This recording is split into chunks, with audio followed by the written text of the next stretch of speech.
सरकार हे अतिशय स्थिर आहे. आपल्याला माहिती आहे की मंत्रिमंडळाची शपथ घेतल्यानंतर सर्वसामान्यपणे आता आम्हाला आमच्या कार्यालयाचं वाटप होईल, त्यानंतर खात्यांचं वाटप होईल आणि त्याच्यानंतर त्याची कामगिरी आपल्याला जबाबदारी त्या ठिकाणी उचलायला लागेल. परंतु दरम्यानच्या काळामध्ये मी माझ्या मतदारसंघात जाणार होतो आणि कामाला सुरुवात करण्यापूर्वी आपल्या राज्य ज्या छत्रपतींच्या नावाने चालतं, त्या छत्रपतींचे वारस असलेले आदरणीय उदयनराजे महाराज यांचं दर्शन घेऊन त्यांचा आशीर्वाद घेतला. त्यांच्याशी कडून समजून घेतलं की त्यांच्या काय संकल्पना आहे. त्याच्यानंतर ज्या छत्रपती शाहू महाराजांचा वारसा लाभलेल्या आपल्या कोल्हापूरचे आदरणीय युवराज संभाजीराजे छत्रपती यांचं मी पुण्याला भेट घेतली. त्यांच्याकडून काही संकल्पना समजावून घेतल्या.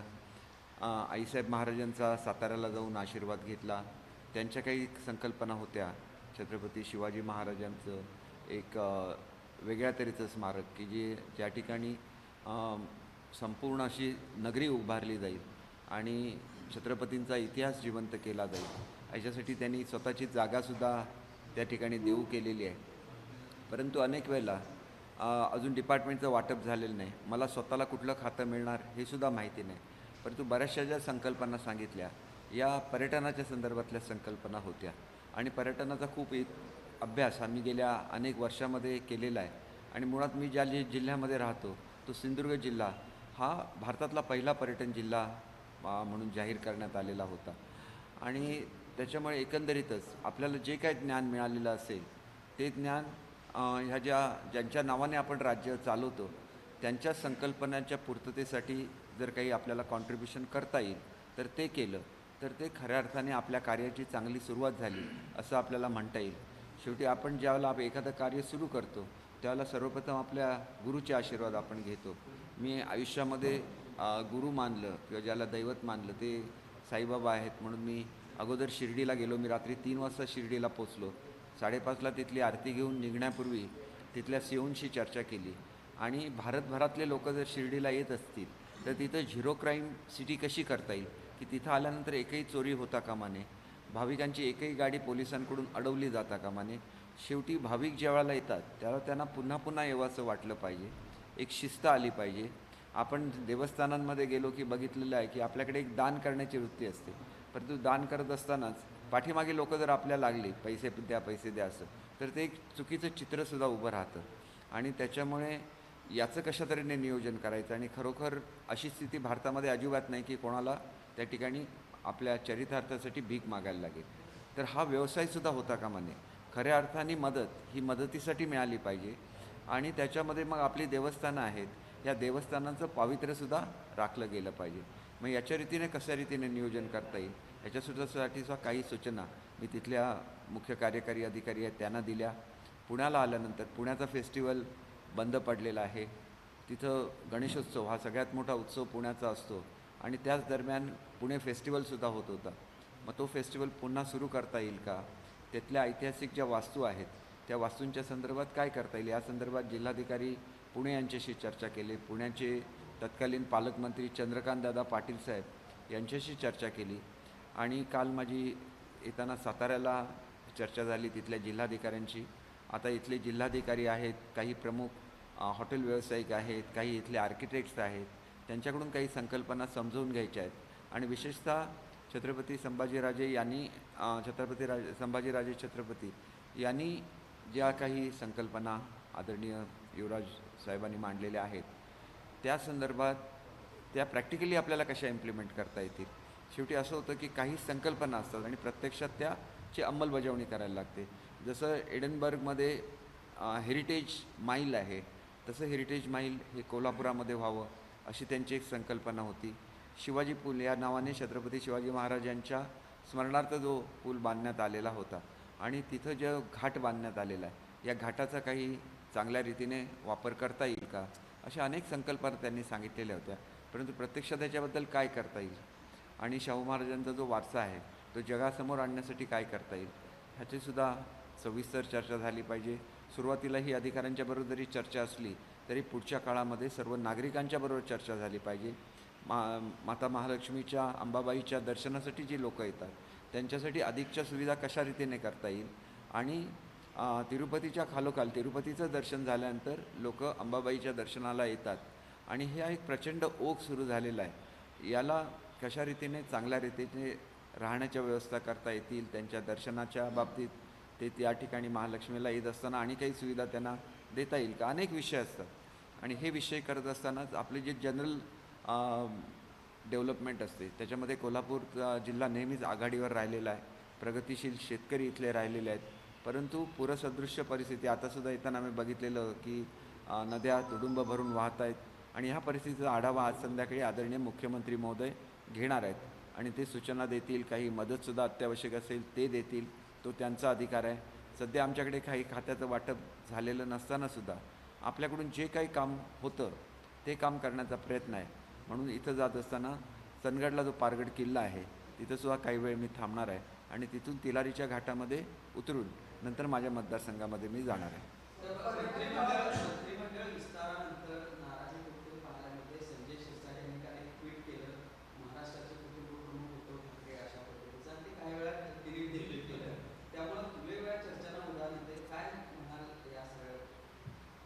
एक गोष्ट अशी आहे की या गोष्टीवर मी स्वतः काही कॉमेंट करणार नाही, कारण संजय शिरसाट यांच्याशी माझी चर्चा झालेली आहे.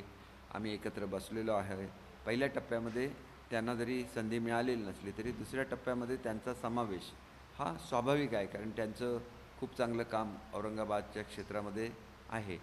परंतु त्याच्याबरोबरच भरत गोगावलेंसारखे आमचे जे प्रतोद आहेत, सुरुवातीपासून या सर्व चळवळीमध्ये ते अग्रणी होते. तरी पण आम्हाला 9च पदं मिळाली आणि त्यापैकी अस्तित्वातल्या 7 लोकांना ज्यावेळेला घ्यायला लागलं त्याला आमच्याकडे 2च जागा शिल्लक होत्या. त्याला त्यांनीसुद्धा त्याग केलेला आहे. त्यांचासुद्धा समावेश व्हायचा आहे. प्रहारचे प्रमुख आहेत, त्यांचा समावेश व्हायचा आहे. असे अनेक लोकांचे समावेश व्हायचे आहेत.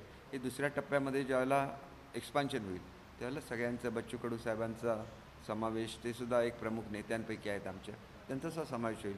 सुरुवातीला जी काही डिफिकल्टी आली कमी मंत्री असल्यामुळे, त्या परिस्थितीमध्ये काही थोडंफार जर कुठे काय झालं असेल तरी तुम्ही बघितलं की 99% सर्व लोक समाधानी आहेत. कामकाजाला सुरुवात झालेली आहे आणि हा विस्तारसुद्धा लवकरात लवकर होणार आहे. आणि त्याच्यामुळे त्याच्यावर पकडून आपण जर महाराष्ट्राचा कारभार कुठेतरी चालवताना कमी पडलो तर शेवटी राजकारण कोणासाठी असतं? राजकारण हे सर्वसामान्य नागरिकांसाठी असतं आणि सर्वसाधारण नागरिकांना न्याय मिळाला पाहिजे. ज्यावेळेला मी जातो त्याला प्रत्येक वेळेला राजकीय प्रश्न विचारण्यात येतात, परंतु आता आमचं सरकार स्थापन झालेलं आहे, पहिला मंत्रिमंडळ विस्तार झालेला आहे. अशा वेळेला एक सकारात्मक अशी ऊर्जा आपणा सर्वांकडून सुद्धा प्राप्त होईल अशी मी नेहमी अपेक्षा करतो, कारण आपण एक समाजाचा आरसा आहात. अनेक लोक आपल्याकडे बोलत असतात आणि त्या छोट्या छोट्या जरी अडचणी असल्या तरी त्या दूर केल्या. लोकांची अपेक्षा काय असते? खूप मोठी अपेक्षा नसते सरकारकडून, त्यांच्या लहानशा अडचणी असतात. काही गावांमध्ये जायला रस्ते नसतात, काही ठिकाणी शाळांची दुरुस्ती झालेली नसते.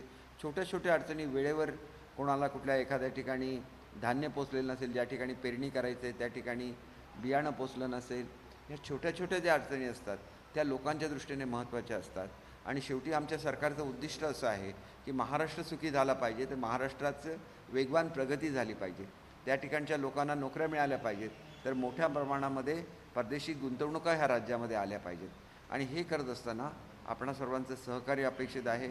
आणि ज्या पश्चिम महाराष्ट्रामध्ये मी आलो आहे त्या पश्चिम महाराष्ट्राला स्वतःचा एक इतिहास राहिलेला आहे सहकारी चळवळीचा, आणि त्या माध्यमातून जी प्रगती झाली त्याच्यानंतर आज जे मोठ्या प्रमाणामध्ये औद्योगिकरण होतं आहे याच्यामध्ये पश्चिम महाराष्ट्राचा जो पुण्यापासूनचा बेल्ट आहे, मुंबईपासून पुण्यापर्यंत, आणि पुण्यापासून आता जर मी आलो तरी अगदी थेट साताऱ्यापर्यंत आणि त्याच्या पुढेसुद्धा कोल्हापूरमध्ये अनेक चांगले कारखाने नव्याने येत आहेत आणि याच्यामध्ये मुलांना रोजगार मोठ्या प्रमाणात मिळाला पाहिजे, हे आमचं उद्दिष्ट आहे. आणि म्हणून याच्यासाठी काम करत असताना राजकारणासारखं राजकारण चालूच राहील. शेवटी ज्या वेळेला इलेक्शन असतात राजकारण लागतंच, पक्ष लागतातच, पण पक्षाच्या पलीकडे जाऊन नागरिक आहे, जनता आहे आणि त्या जनतेचा विचार केला पाहिजे. आणि म्हणून आम्ही सगळ्यांनी कामाला सुरुवात केलेली आहे. मंत्रिमंडळाचं वाटप हो त्यावेळेला हो, आज आपल्या परीने एक सामूहिक जबाबदारी म्हणून जिथं जिथं महाराष्ट्रामध्ये गुंतवणुका येऊ शकतात, जिथं जिथं महाराष्ट्रामध्ये नव्याने काहीतरी करता येईल. जसं मी आपल्याला सांगितलं की कोल्हापूरच्या संदर्भात पर्यटनाचा विकास झालेला नसेल तर जयपूर आणि कोल्हापूर याची तुम्ही तुलना करून बघा. जयपूरला पिंक स्टोन आहे आणि कोल्हापूरला ब्लॅक स्टोन आहे, परंतु तशाच वास्तू, तसाच इतिहास आणि त्याच्यापेक्षासुद्धा एक ॲडिशनल अट्रॅक्शन हे महालक्ष्मीचं एवढं जर असेल तर आज जयपूरच्या तोडीला कोल्हापूर जायला पाहिजे होतं आणि ते नेणं हे आपलं उद्दिष्ट असलं पाहिजे असं मला स्वतःला वाटतं. आणि म्हणून कोल्हापूरचं जे वैशिष्ट्य आहे हे पर्यटन आपल्याला इथलं हेरिटेज, छत्रपती शाहू महाराजांचा वारसा, छत्रपती शिवाजी महाराजांचा जो वारसा साताऱ्याला मिळालेला आहे, कोल्हापूरला मिळालेला आहे, या सर्व पार्श्वभूमीवर हा वारसा आणि आपला इतिहास जिवंत ठेवणं, त्याला कुठेतरी चालना देणं, हे सगळेच भाग आहेत. आणि हे सगळं करत असताना इथले शेतकरी अत्यंत कष्ट करणारे आहेत, आधुनिक तंत्रज्ञानाचा वापर ते करतात. या सगळ्याचा एक सुरेख संगम केला तर हा संपूर्ण भाग हा भारतातला सर्वोत्कृष्ट भाग ठरू शकेल. आणि ते करण्यासाठी इथल्या सर्वांना बरोबर घेऊन आमचे भाजपमधले सहकारी आहेत. चंद्रकांत दादांचं स्वतः जन्मगाव कोल्हापुरातलं आहे, जरी आज पुण्यालाहून ते आमदार म्हणून निवडून आलेले असले तरी त्यांचं मार्गदर्शन आहे. सगळ्यांच्या मार्गदर्शनाखाली एक चांगला असा महाराष्ट्र घडवायचा आहे. फडणवीस साहेबांचे जे विचार आहे, आधुनिक विचार आहेत, त्यांच्याकडे जी बुद्धिमत्ता आहे त्याचा वापर आणि शिंदेसाहेबांकडे जी काम करण्याची जी एनर्जी आहे, तुम्ही बघितलं की दिवस रात्र काम करतात. काल साताऱ्याला होते, आज कोल्हापूरला येणार आहेत, तिथून सांगलीला जाणार आहेत, पुन्हा कोल्हापूरला येणार आहेत. रात्री 2-3 तास झोपणारा मुख्यमंत्री आज आपल्याला महाराष्ट्राला लाभलेला आहे. आणि त्याचा जर उपयोग महाराष्ट्राच्या जनतेने करून न घेता आपण राजकारणाच्याच गोष्टी करत बसलो तर मग महाराष्ट्राचा विकास कधी होणार हा सुद्धा प्रश्न आहे. आणि म्हणून माझी सर्वांनाच विनंती आहे, याच्यापुढे आपण विकासाच्याबद्दल बोलूया. आणि मीसुद्धा प्रवक्ता म्हणून ज्या ज्या सरकारच्या नवीन योजना असतील, लोकांसाठी केलेली कामं असतील, याचा समावेश निश्चितपणे पुढच्या माझ्या जे ब्रीफिंग होईल त्याच्यामध्ये करेन. तुम्ही म्हणताय सगळी तुम्ही कामं करतोय म्हणताय, मात्र दुसऱ्या बाजूला अतिवृष्टी राज्यामध्ये आहे. निदान मदत आणि पुनर्वसन खातं तरी कुणाकडे तरी द्यावं अशा पद्धतीची मागणी सुद्धा होणार. एक गोष्ट आपण लक्षात घ्या की केंद्राचे जे निकष आहेत त्याच्या दुप्पट मदत ही कालच आम्ही आमच्या मंत्रिमंडळामध्ये जाहीर केलेली आहे. आणि ही मदत सर्वसामान्य लोकांपर्यंत निश्चितपणे पोचण्याची जबाबदारी असल्यामुळे सर्व जिल्हाधिकारी स्तरावरची यंत्रणा ही कार्यरत करण्यात आलेली आहे. लवकरात लवकर सर्व मदत मिळेल. शेवटी असं होतं की पंचनामेसुद्धा व्हायला लागतात आणि ही मदत योग्य व्यक्तीच्या हातातसुद्धा पडायला लागते, नाहीतर मग त्याच्यामधून काही गोंधळ निर्माण होऊ शकतात. आणि सरकारच्या कुठल्याही कामाला शेवटी ऑडिट असतं आणि त्याच्यामुळे ह्याचं सगळ्याचं रेकॉर्ड व्यवस्थित तयार होणं आणि वेळेत ती मदत शेतकऱ्यांना पोचवणं, याच्यासाठी मुख्यमंत्री, उपमुख्यमंत्री कार्यरत आहेत आणि ती मदत वेळेवर सगळ्यांना पोचेल. आणि कुठे अशी मदत पोचलेली नसेल, आपण निश्चितपणे आमच्या निदर्शनाला आणून द्या, आम्ही ती सरकारपर्यंत पोचू आणि त्यांना न्याय देऊ. कालच्या मंत्रिमंडळाच्या बैठकीमध्ये शेतकऱ्यांना जे विम्याचे हप्ता, विम्याच्या ह्याच्याकडून नुकसान भरपाई मिळत नाही कंपन्यांकडून, याचीसुद्धा चर्चा झाली आहे. याची माहितीसुद्धा संपूर्ण महाराष्ट्रामधून मागवण्याचे आदेश हे आदरणीय मुख्यमंत्री महोदयांनी दिलेले आहेत. उपमुख्यमंत्री महोदयांनी त्या संदर्भात अतिशय योग्य असं मार्गदर्शन केलेलं आहे. तर आम्ही प्रत्येक लहान लहान गोष्टीवर लक्ष ठेवून आहोत आणि तिथं न्याय दिला जाईल याची मी आपल्याला खात्री देतो. पर्यटनाची गोष्टी करत असताना दुसऱ्या बाजूला गडकोटांचं मात्र ढासळताना पाहिलं. पन्हाळगडाची मोठ्या प्रमाणात व्यवस्था गेल्या काही दिवसापासून त्याकडे हे सरकार कशा पद्धतीने? याच्यामध्ये दोन गोष्टी असतात. एक म्हणजे हे जे खातं आहे हे केंद्राकडे खातं असतं, परंतु आर्थिक मदत जर या खात्याला दिली तर हे जे रिस्टोरेशन असतं हे लगेच होऊ शकतं. कारण ऐतिहासिक ज्या वास्तू असतात या जशाच्या तशा पुन्हा उभ्या करायला लागतात आणि ही एक किचकट प्रक्रिया आहे. तर पन्हाळ्याच्या संदर्भात जे घडलेलं आहे मी ताबडतोब मंत्रिमंडळाच्या बैठकीमध्ये निदर्शनाला आणून देईल. त्याला जी मदत केंद्र शासनाच्या त्या डिपार्टमेंटला दिली पाहिजे. शेवटी कामं त्यांनी करायला लागतात, पैसे आम्ही त्यांना देऊ शकतो. तर या पद्धतीने पुढे कामं करण्याचा निर्णय हा सुद्धा यापूर्वी झालेला आहे. परंतु त्यांच्याकडे सुद्धा तांत्रिक जी मनुष्यबळ लागतं त्याचीसुद्धा कमतरता आहे. काही ठिकाणी रायगडची कामं करत असताना काही कामं ही स्टेट PWDकडे सुद्धा खात्याने त्यावेळेला दिलेली होती. अशाच तऱ्हेचं याबाबतचा करता येईल का याचा आम्ही विचार करू. कारण PWDकडे मोठ्या प्रमाणात इंजिनियर्स असतात आणि मग ते इंजिनियर्स आपल्याला काही ह्या खात्याकडे देऊन त्यांच्याकडून ही कामं करून घेता येतील का त्याचा सुद्धा विचार करतात.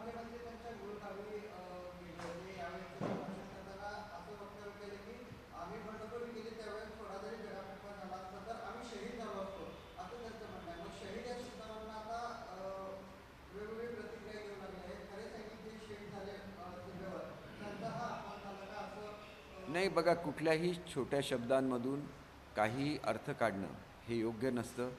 ज्या वेळेला गडचिरोलीसारख्या ह्याच्यामध्ये आपण देशद्रोही शक्तींशी लढत असतो, त्या गडचिरोलीचे ते पालकमंत्री होते आणि त्यांच्या काळामध्ये सर्वाधिक कारवाया या गडचिरोलीमध्ये झाल्या आणि त्याच्यामुळे ह्या राष्ट्रविरोधी शक्तींनी संपूर्ण भारतातल्या शक्ती एकत्र आल्या आणि त्यांनी त्यांचं टार्गेट शिंदेसाहेबांना केलेलं होतं आणि त्यांच्याचमुळे त्यांना झेड+ सिक्युरिटी द्यावी असं केंद्रीय ज्या यंत्रणा असतात त्यांचं मत होतं. आणि अशा परिस्थितीमध्ये राजकीय कारणासाठी जर ते फिरले असते तर नक्षलवाद्यांनी त्यांच्यावर हल्ला केला असता आणि त्यांची निश्चितपणे हत्या केली गेली असती. अशा प्रकरणामध्ये जर त्यांची हत्या झाली असती तर ती देशद्रोह्यांशी लढतानाच ती झालेली हत्या ठरली असती आणि त्या संदर्भात जर त्यांनी शहीद म्हणून शब्द वापरलेला असला तर ते काहीही चुकीचं नाही.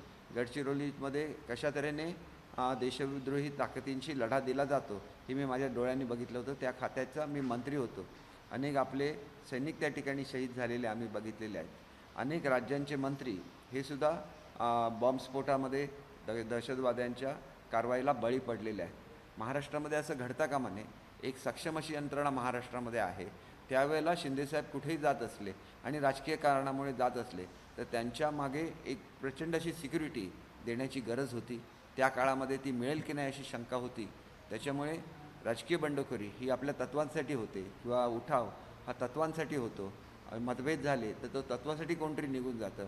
पण त्यावेळेला त्यांना दहशतवाद्यांपासून धोका आहे हे सुद्धा लक्षात घेऊन ती यंत्रणा सक्षम करायला पाहिजे होती असं मला स्वतःला वाटतं. शिवसेना भवन शिंदे गटाकडून शिवसेना भवनासाठी जागा बघितल्या जातात त्याची मागणी होते. काय नेमकी याची वस्तुस्थिती आहे आणि काय नेमकं शिवसेना भवन शिंदे गटाकडून खरंच यामध्ये काही तथ्य आहे? मुळात आम्हाला गट म्हणण्याचं काही कारण नाही, कारण आम्हीच मुळात शिवसेना आणि बाळासाहेबांच्या विचाराने चालणारे कार्यकर्ते आहोत. आणि त्यावेळेला आमच्यावर असा एक आरोप ठेवण्यात गेलेला होता की शिवसेनेची जी मुंबईमधली प्रॉपर्टी आहे त्याच्यावर डोळा ठेवून तुम्ही बाळासाहेबांच्या विचाराबरोबर चालण्याचा प्रयत्न करताय. तर हे बिलकुल नाही आहे. मी अनेक वेळेला हे सांगितलेलं आहे की प्रॉपर्टी किती वेळा उभारता येतील परंतु विचार नव्याने उभारता येत नाही. जो बाळासाहेबांचा विचार होता हा मराठी माणसाचा स्वाभिमान जागृत करण्याचा विचार होता आणि हिंदुत्वाचा विचार होता. ज्यावेळेला तुम्ही हिंदुत्वाच्या विचारापासून लांब जाता, काँग्रेस राष्ट्रवादीबरोबर आघाडी करता, त्यावेळेला तुम्ही बाळासाहेबांच्या विचाराबरोबर राहत नाही. आणि आमचं म्हणणं एकच होतं की तुम्ही काँग्रेस राष्ट्रवादीच्या विचाराबरोबर जाऊ नका, मूळ शिवसेनेच्या विचाराबरोबर राहा. आणि तीच आमची मागणी होती. याच्या पलीकडे आमची मागणी काही नाही. आणि जी शिवसेना ज्या तत्वाने स्थापित झाली त्याच्यासाठीच ही मागणी होती. आणि त्या मागणीबरोबर असंख्य शिवसैनिक आहेत. कुठल्याही शिवसैनिकाला आपण खाजरीमध्ये विचारा, तो आपल्याला कधीही म्हणणार की काँग्रेस किंवा राष्ट्रवादीबरोबर जाणं आम्हाला मान्य नाही. एक वेळ आम्ही एकटे लढू परंतु आम्ही यांना बरोबर घेणार नाही. अशी जी भूमिका आहे ही एक तत्त्वाची भूमिका आहे. ती बाळासाहेबांची तत्त्व ज्यांनी जपली त्या शिवसैनिकाची ही भूमिका आहे आणि त्या शिवसैनिकांनीच केलेला हा उठाव आहे. आपल्या मूळ पक्षासाठी बाळासाहेबांच्या विचारासाठी केलेला हा उठाव आहे आणि तो निश्चितपणे यशस्वी होणार याची मला खात्री आहे. नाही, याच्यावर मी काही कॉमेंट करू शकणार नाही. मी त्याच्यामागची भूमिका तुम्हाला सांगितली. आमच्यावर जे आरोप केले जात होते की तुम्ही शिवसेनेची जी प्रॉपर्टी आहे मुंबईमधली ती बळकवण्यासाठी हे करतायत, असं आम्ही बिलकुल करत नाही. एवढंच माझं त्याच्यावरचं एक्सप्लेनेशन आहे.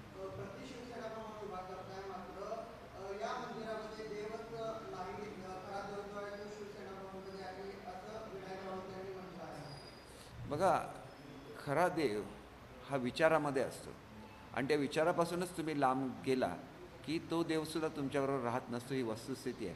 देव हा केवळ चित्र लावून त्या ठिकाणी होत नाही.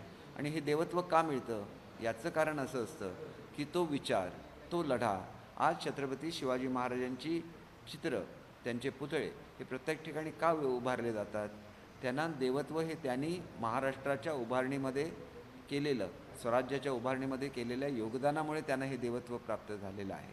हे शेवटी आपण लक्षात घेतलं पाहिजे की छत्रपती शिवाजी महाराज हे सुद्धा राजांसारखे, इतर राजांसारखे राजा होते.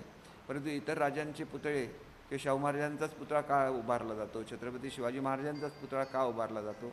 तर तो त्याने अलौकिक केलेल्या कार्यामुळे उभा केला जातो. तसंच अलौकिक कार्य हे हल्लीच्या काळामध्ये बाळासाहेबांनी मराठी माणसासाठी आणि या मराठी मुलखासाठी केलं आणि म्हणून लोक त्यांना मानतात आणि म्हणूनच त्यांचे जे सामर्थ्य आहे हे त्यांच्या विचारामध्ये आहे. त्यांनी जी तत्त्व मराठी माणसाला दिली ती तत्त्व आणि हिंदुत्वाचा विचार ही त्यांची शक्ती होती. आणि म्हणून त्यांच्या प्रत्येक फोटोच्या खाली लिहिलेलं असतं गर्व से कहो हम हिंदू आहे. आणि मग ते हिंदुत्वच तुम्ही सोडणार असाल तर मग त्याच्यावरचा फक्त फोटो तुम्ही बघणार का आणि त्याच्या खाली गर्व से कहो हम हिंदू आहे हे तुम्ही सोडून देणार का, हा प्रश्न असतो. त्याच्यामुळे कोण काय बोललं तर त्याच्यामध्ये त्याचं उत्तर दिलं पाहिजे असं नाही, तर आपण त्या तत्वाबरोबर गेलं पाहिजे, त्यांच्या विचाराबरोबर गेलं पाहिजे. आणि जे लोक त्यांच्या विचाराबरोबर गेले नाहीत ते काहीतरी बोलणार, त्याची उत्तरं आम्ही का देत राहायची. आम्हाला काम करायचं आहे आणि बाळासाहेबांना अपेक्षित असलेला एक सक्षम असा महाराष्ट्र उभा करून दाखवायचा. उदयनराजे आणि संभाजीराजे यांची तुम्ही नाव घेतला.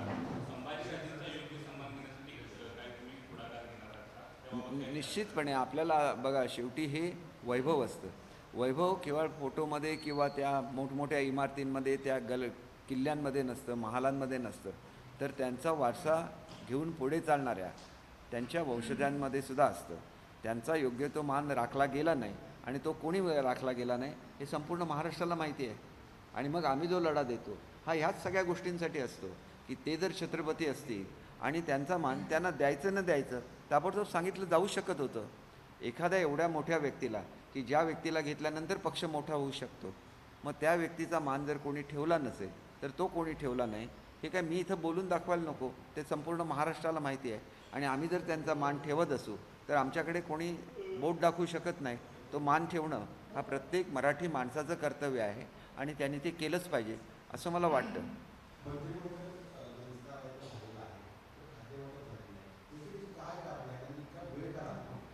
मी आपल्याला सांगतो की बऱ्याच वेळेला असं होतं की तुम्हाला ज्यावेळेला चॉईस दिला जातो की तुम्हाला मंत्रिमंडळामध्ये कुठलं खातं पाहिजे ह्याचा चॉईस नसतो, परंतु ज्या ठिकाणी तुम्ही काम करता ते कार्यालय तुम्हाला योग्य ठिकाणी मिळालं आहे की नाही, किंवा तुम्हाला कार्यकर्ते भेटायला येत असतात, मग त्यावेळेला तुमची जी निवासस्थानाची व्यवस्था केलेली आहे ती कार्यकर्त्यांना अनुकूल आहे की नाही, अशा अनेक गोष्टी लक्षात घेऊन जे नवीन मंत्री असतात ते काही मागण्या करत असतात की आम्हाला हे कार्यालय द्या, आम्हाला हा बंगला द्या.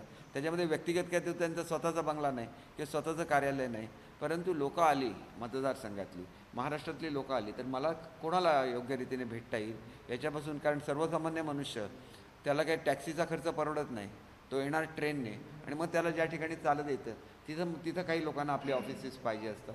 हा एक त्यांच्या तत्त्वाचा भाग असतो आणि तिथं मग कुठेतरी वेळ झाला तर मग पुढची प्रक्रियासुद्धा मंदावते.